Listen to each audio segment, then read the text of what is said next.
उससे पहले एक नजर सुर्खियों की ओर। पीएम मोदी का बिहार मिशन शुरू, 2 दिवसीय दौरा तय।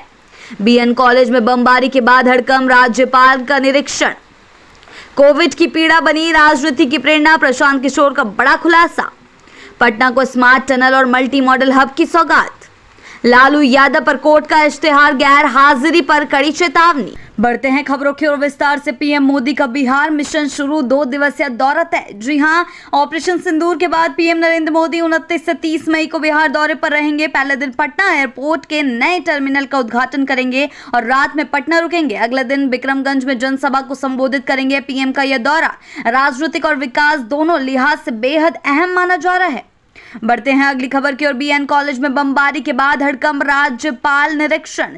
जी हां, पटना यूनिवर्सिटी के बीएन कॉलेज में बमबारी की घटना ने शिक्षा जगत को हिला दिया। हालात की गंभीरता को देखते हुए राज्यपाल आरिफ मोहम्मद खान ने कॉलेज का दौरा कर प्रशासन, प्रिंसिपल और कुलपति के साथ बैठक की। हॉस्टल और कैंपस का निरीक्षण कर सुरक्षा व्यवस्था की समीक्षा की गई। राज्यपाल ने सख्त कार्रवाई के संकेत दिए। बढ़ते हैं अगली खबर की ओर। कोविड की पीड़ा बनी राजनीति की प्रेरणा, प्रशांत किशोर का बड़ा खुलासा। चुनावी रणनीतिकार से नेता बने प्रशांत किशोर ने कहा कि बिहार में कोविड-19 के दौरान नीतीश सरकार की असंवेदनशीलता ने उन्हें राजनीति में उतरने के लिए मजबूर किया। उन्होंने इसे अपने जन आंदोलन की सबसे बड़ी वजह बताया। बढ़ते हैं अगली खबर की ओर। पटना को स्मार्ट टनल और मल्टी मॉडल हब की सौगात। जी हां, मुख्यमंत्री नीतीश कुमार ने शनिवार को पटना को पहला स्मार्ट टनल और मल्टी मॉडल हब समर्पित किया। जीपीओ गोलंबर से पटना जंक्शन तक सीधा भूमिगत रास्ता अब आम लोगों के लिए खुल गया है। ट्रैवलेटर और एस्केलेटर जैसी सुविधाओं से लैस ये सबवे राजधानी के स्मार्ट ट्रांजिट सिस्टम में बड़ा कदम है। साथ ही 225 कारों की क्षमता वाली मल्टी लेवल पार्किंग से जाम से भी राहत मिलेगी। बढ़ते हैं अगली खबर की ओर। लालू यादव पर कोर्ट का इश्तेहार, गैर हाजिरी पर कड़ी चेतावनी। जी हां, सिवान कोर्ट ने पुराने मामले में लगातार गैर हाजिर रहने पर राजद प्रमुख लालू प्रसाद यादव के खिलाफ इश्तेहार जारी किया है। कोर्ट ने सख्त रुख अपनाते हुए समय पर पेश होने का आदेश दिया है, अन्यथा कानूनी कार्रवाई की चेतावनी दी गई है। बढ़ते हैं अगली खबर की ओर। बेरोजगारी पर तेजस्वी का हमला, नीतीश को पलटू कहा गया। जी हां, चुनावी माहौल में राजद ने बेरोजगारी को मुद्दा बनाया है। नेता प्रतिपक्ष तेजस्वी यादव ने मोदी और नीतीश सरकार पर तीखा हमला किया है। राजद ने सोशल मीडिया पर मुख्यमंत्री नीतीश कुमार और प्रधानमंत्री मोदी की तस्वीर के साथ पोस्टर जारी किया, जिसमें नीतीश कुमार को पलटू कहा गया। अगली खबर की ओर। बिहार राज्यपाल बोले, देश को 2047 तक बनाएंगे सबसे विकसित, लेकिन दिल रो रहा है। जी हां, बिहार के राज्यपाल आरिफ मोहम्मद खान ने विश्व संवाद कार्यक्रम में देश की सुरक्षा और विकास की बात कही। साथ ही कहा, मेरा दिल रो रहा है। उन्होंने हाल के 4 महीनों में हुई घटनाओं पर चिंता जताई और बताया कि इतना कुछ केरल में भी 5 साल में नहीं हुआ था। बढ़ते हैं अगली खबर की ओर। भारत का कड़ा जवाब, 40 सांसदों का सर्वदलीय दल पाकिस्तानी आतंकवाद के खिलाफ विश्व में करेगा संघर्ष। जी हां, भारत का बड़ा कदम, 40 सांसदों का सर्वदलीय प्रतिनिधिमंडल बनाकर पाकिस्तान के नापाक करतूतों को विश्व स्तर पर उजागर किया जाएगा। ये टीमें अलग अलग देशों में जाकर आतंकवाद के खिलाफ भारत की आवाज बुलंद करेगी और पाकिस्तान की आतंकवादी गतिविधियों को वैश्विक मंच पर बेनकाब करेगी। बढ़ते हैं अगली खबर की ओर। 25 लाख की ठगी करने वाला इमरान दरभंगा से गिरफ्तार। जी हां, दरभंगा के मूसापुर गांव में 25 लाख की साइबर ठगी में वांछित इमरान अहमद हाशमी को बहादुरपुर थाना पुलिस ने पश्चिम बंगाल पुलिस की मदद से गिरफ्तार किया। कोलकाता में दर्ज केस में इमरान लंबे समय से फरार था। उसके खिलाफ 2 FIR और कई जगह जांच जारी है।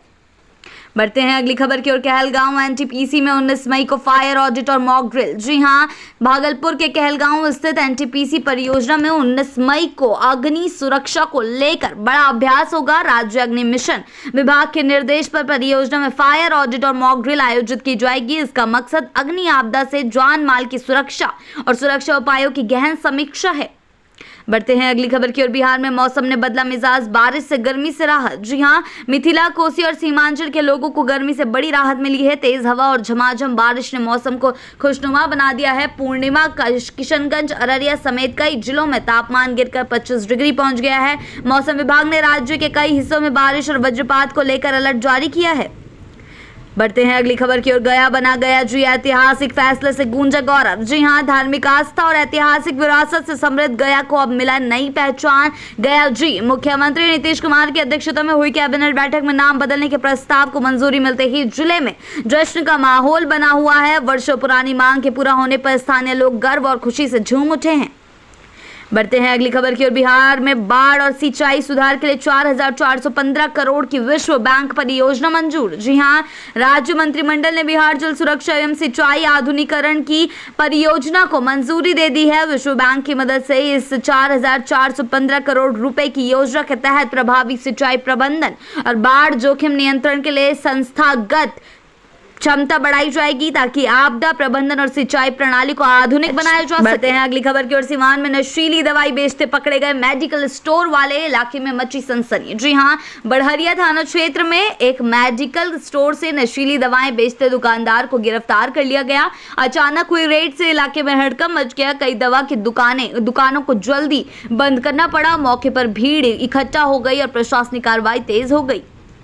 बढ़ते हैं अगली खबर की ओर। नीतीश सरकार ने मंजूर किए 69 बड़े फैसले। गया का नाम हुआ गया जी हां, मुख्यमंत्री नीतीश कुमार की अध्यक्षता में हुई राज्य मंत्रिपरिषद की बैठक में 69 अहम एजेंडों को मंजूरी मिली। इसमें ऑपरेशन सिंदूर के शहीद जवानों के परिजनों को 50 लाख मुआवजा, गया शहर का नाम बदलकर गया जी करने, जीविका का अपने बैंक बनाने और जन्म मृत्यु निबंधन का जिम्मा पंचायत सचिवों को सौंपने जैसे महत्वपूर्ण फैसले शामिल हैं। बिहार की ऐसी ही ताजा बड़ी खबरों के लिए जुड़े रहें आर्यावर्त टाइम्स के साथ ही चैनल को सब्सक्राइब करना ना भूलें और हमारी फेसबुक और वेबसाइट के साथ भी जरूर